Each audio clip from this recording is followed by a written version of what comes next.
Hello, my name is Thomas, and today I'll be telling you about computer-generated smoke. Back before we started using computer-generated smoke for films, we used real smoke. Smoke was used in different ways, for example, by fanning it in different directions to get a desired look for a scene, but this amount of control on smoke can only go so far.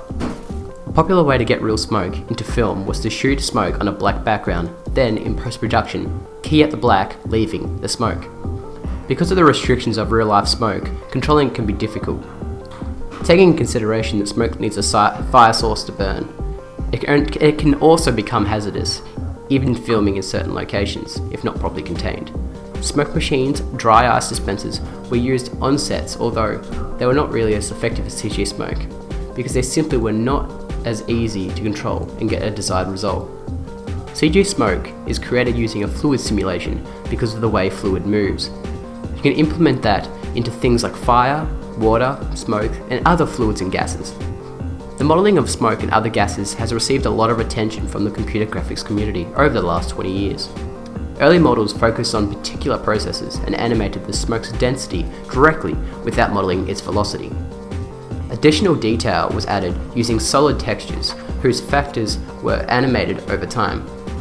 Subsequently, random velocity fields based on Kolomogorov's spectrum were used to model the complex motion characteristics of smoke. There are multiple ways to create realistic smoke for live action and animated films. Different company and private owners have used all sorts of programs to make their smoke look as close to realistic as possible. Certain programs have their own built-in smoke generator to make it simple just to download the software, and so it has multiple uses, so it's the ideal program. But to get the best effect, companies have dedicated their whole business into creating plugins or just software for making generated smoke. Forwarding to the present day, there are lots of different programs dedicated to creating computer-generated smoke. From Maya to Houdini to FumeFX and many others. There are endless ways of creating smoke, but obviously there's always programs that are going to be above the rest. And in the industry at the moment for films, it's FumeFX and Houdini. One of the future goals that is being implemented into fluid simulations is to be able to view it in real time.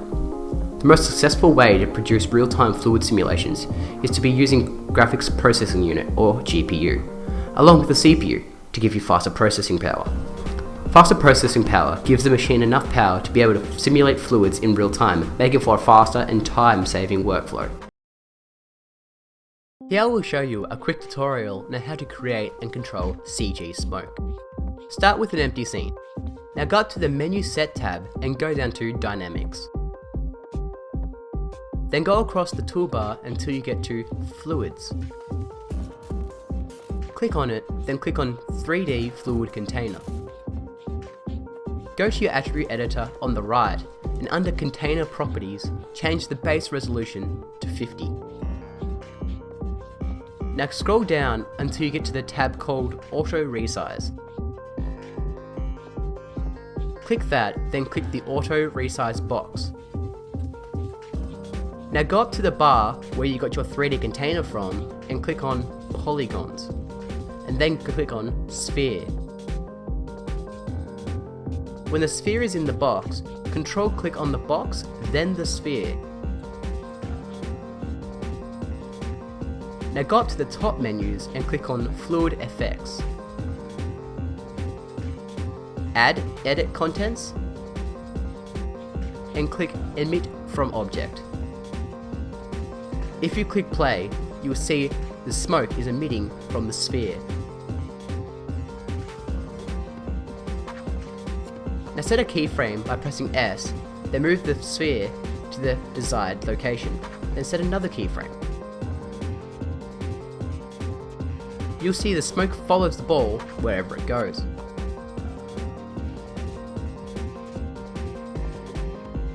Now to just make it a little bit more like smoke, click on the container, then go down to Contents Details, then Velocity. Move the velocity scale to 10,